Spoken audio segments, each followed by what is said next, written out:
Nick Kyrgios has come under fire once again for telling his truth of the world's top two players, Novak Djokovic and Rafael Nadal. It is no secret that Nick has had problems with both this year, as in February, Nick had a heated exchange with Rafael, calling the Spaniard salty after Nadal said that Nick lacked respect for the sport and the fans. Although Novak hasn't really engaged with Nick, Kyrgios was frustrated that people were giving excuses for Novak after his Indian Wells loss. For context, this is what he said.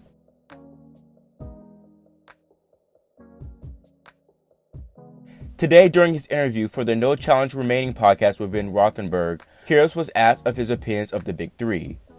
When asked about Roger Federer, this is what he said.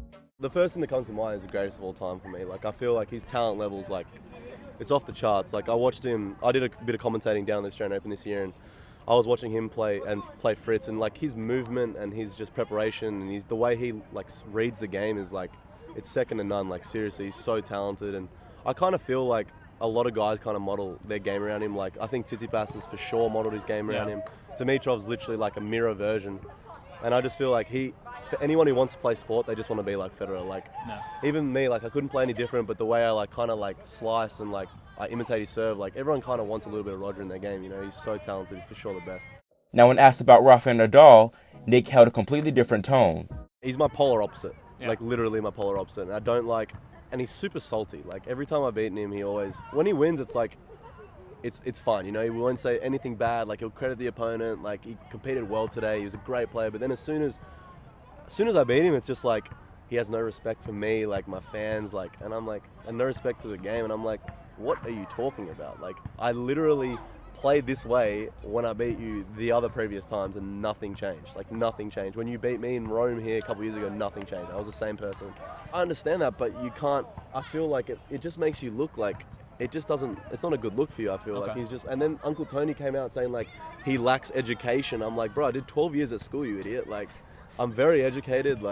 And I understand you're upset that I beat your family again, but I'm not going to be the same as Nadal. I'm so different. We do things differently. Why can't we just accept that? You know what you're walking into when we walk out there. Don't wait till you lose a match to say things, because when I say something after I play him, it's not going to get noticed as much. But when he says something, it's that's the only thing that matters. They're oh yeah, because he so rarely says things. Correct. Like and then everyone's oh yeah, he must be right. This guy must lack education. He must lack respect. And then and you're asking me why I do things and why I go back at fans in the crowd, and that's why, because I'm just these guys show me no respect. Do you know what I mean? None. So why would I show you respect? For instance, when I'm tanking matches, I don't care that you paid for tickets. You guys treat me like crap anyway. Okay. Do you know what I mean? So. When asked of Novak Djokovic, Nick took an even more abrasive approach, even saying that Andy Murray is better than Novak. I always tell him I think his record against Djokovic is embarrassing. I've told him to his face. Because you're 2-0 against him, right? Well, not against just Djokovic. That. Not just that. Yeah, I am, but not just that. It's the fact that I feel he's so much better than Novak. I've played them both. I feel Andy returns better. I feel he's harder to play against. I feel he serves better, and I'm just how have you I've told him you should have won so many more Grand Slams, but again he's done it, and it brings up questions about the other three guys. I think Murray did it top of the sport for 4 or 5 years, and his body's absolutely ruined. I don't know how these guys at the top are doing it, but with Murray, he would have ticked all the boxes. I just feel he has a sick obsession wanting to be liked.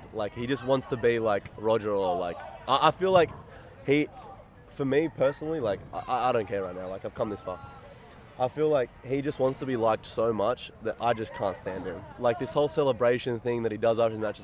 You're doing the boob throw thing. It's so cringeworthy. Okay. It's very cringeworthy. He's an unbelievable. He's a champion of the sport. One of the greatest we'll ever see. He probably will. Honestly, I think he will get the Grand Slam count. I think he will overpass Federer. We're talking about a guy who pulled out of the Australian Open 1 year because it was too hot.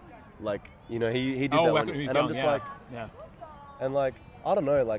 Was it against Roddick, that one? I don't know, but no matter how many Grand Slams he wins, he will never be the greatest for me. Simply because I've played him twice, and I'm sorry, but if you can't beat me, you're not the greatest of all time. Because if you look at my day-to-day routine and how much I train and how much I put in, it's zero compared to him. And for me, Federer will always be the greatest of all time, hands down. What he's done on all surfaces, what Rafa's done as well is pretty scary. I know he's won how many Roland Garroses, maybe 11 or whatever. No. But he adapted his game to grass as well, which is pretty crazy. But I don't know, Djokovic just, again, just rubs me the wrong way. Always says what feels he needs to say, never speaks his opinion. I don't think he's a bad guy, but I do think he's like afraid of No, for putting sure. himself out there. These guys they're not bad guys, but like again, they're just like him especially. I feel like the celebration just kills me every time he does the celebration. Just kills me. That's why you keep beating him, so he never gets to do it against you, right? Celebration. Honestly, if that's what I'm doing next time. If I play him and I beat him, I'm doing his celebration in front of him. That'll be hilarious. Fair. Right? I would. People would notice. Don't say the true answer. You'd love to see it. I would be amused. I'm smiling. I would be amused. Now, I have some mixed emotions from what Nick said. I do believe that it's good Nick is so brutally honest. It's good to have such a different character in the sport. However, I do believe his comments were out of line. Everyone has freedom of speech. I'm not saying that Nick shouldn't speak his mind, but some things you really need to keep to yourself. I see where he's coming from, that he feels like he gets no respect from Nadal and Djokovic, but instead of going in on them, just let your racket do the talking. Don't say you'll do his celebration next time you beat him, just beat him. I feel like he focuses on the wrong things sometimes. The part I disliked the most was when he said that Novak isn't that great because his head-to-head record with Nick is 0-2, and Nick doesn't even train that much. I feel like that was a bad approach to have, as Nick basically took away from someone's reputation by also highlighting his lack of effort. Nick knows he doesn't put in the hours he should, and instead of changing that and dedicating himself more to the sport, he openly talks about it and does nothing, so that part just rubbed me the wrong way. Do you agree with Nick's comments on Rafa and Novak, or do you think they were unwarranted? Leave your thoughts in the comment section below, and subscribe and click the notification bell so that you get notified whenever we post new content. Thanks for watching, and we'll see you here next time on Grand Slam Tennis News Today.